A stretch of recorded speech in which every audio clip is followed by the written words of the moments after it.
Hey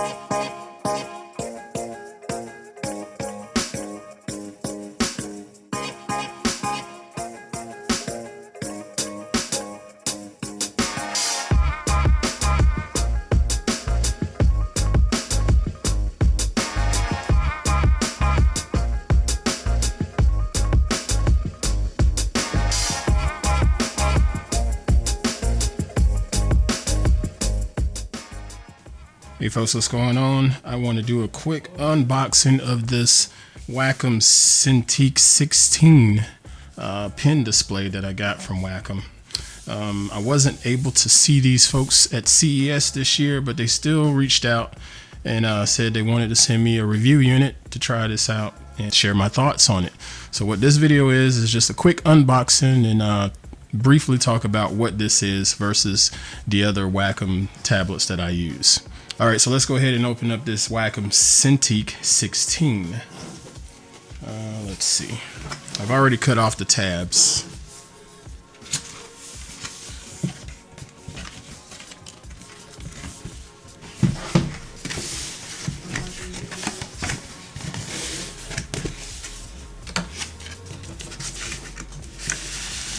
Oh,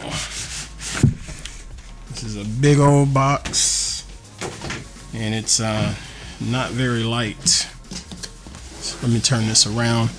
I don't have my overhead camera set up like I normally would, but this will have to do for now.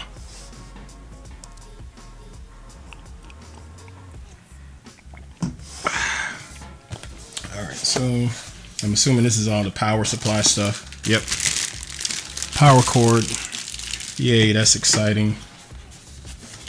Extra space there for no reason. Close that up. Open this up. How am I supposed to take that out of there? All right. So this is the actual tablet itself. And there's more goodies in here. Just like a quick start guide. The actual stylus here. I like the Wacom stylus because they do not require batteries like a tablet does. That I won't say their name. They know who they are. But these are really, really nice. They don't require any batteries and they work. Set that to the side. This looks like more power. HDMI cord. Yeah, that looks like an HDMI. And I guess that's more power. Don't know. It looks like almost like a video port, S-video or something. Maybe that's part of the power brick. Yeah, that's part of the power adapter tech. And I'm going to move this box for the moment. Okay, the actual tablet itself.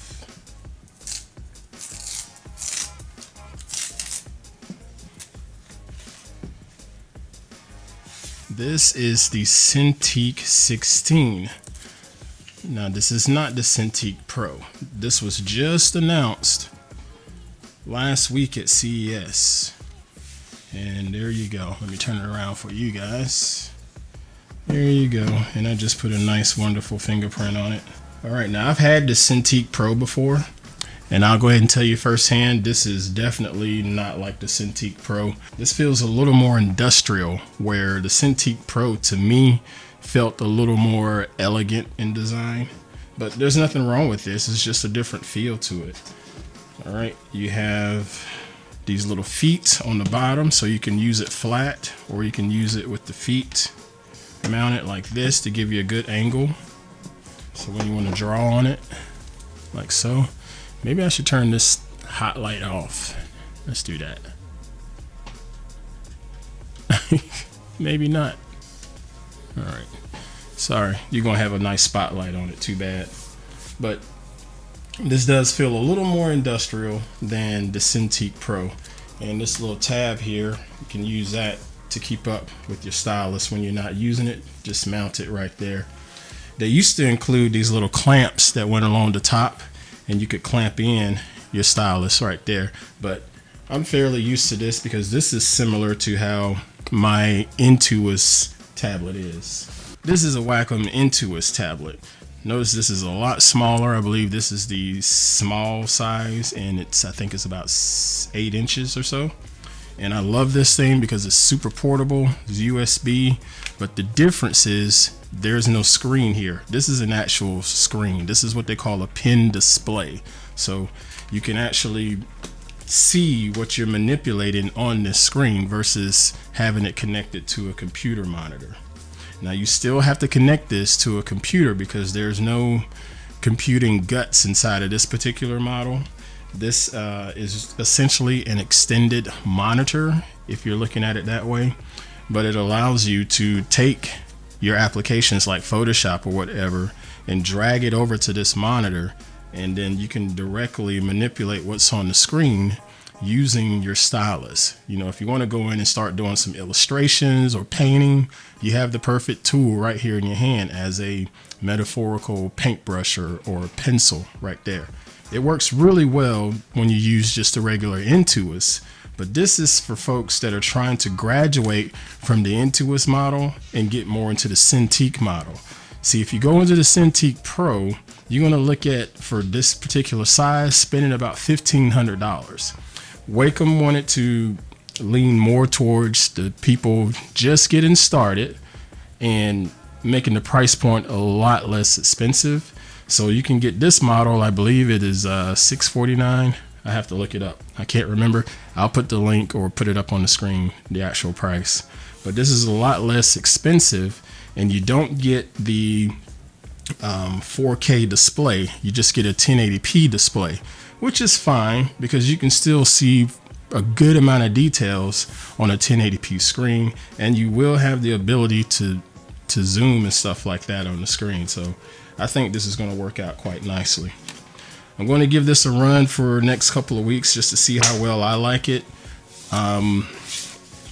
For my workflow as a photographer, the only time I really found a good use for a display like this is when I was when I was shooting headshots or portraits, because it allows me to get in really close and make a lot of the touch-ups and things like that on my models' faces and fix the blemishes and things of that nature. But far as like landscape or street photography and stuff like that, I didn't necessarily need all of that real estate. I just needed the functionality of this and looked at my particular screen at my workstation or laptop that I was working on at the time. That is the Wacom CINTIQ 16.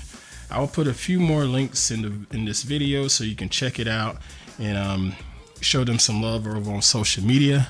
Thank you, Wacom, for sending this over for me to review. I'll get this tested out and reviewed fairly soon, and something shared over on techrepublic.com. Thank you all for watching. Have yourselves a good weekend. Get out there, create, dominate, and enjoy some whiskey. Peace out.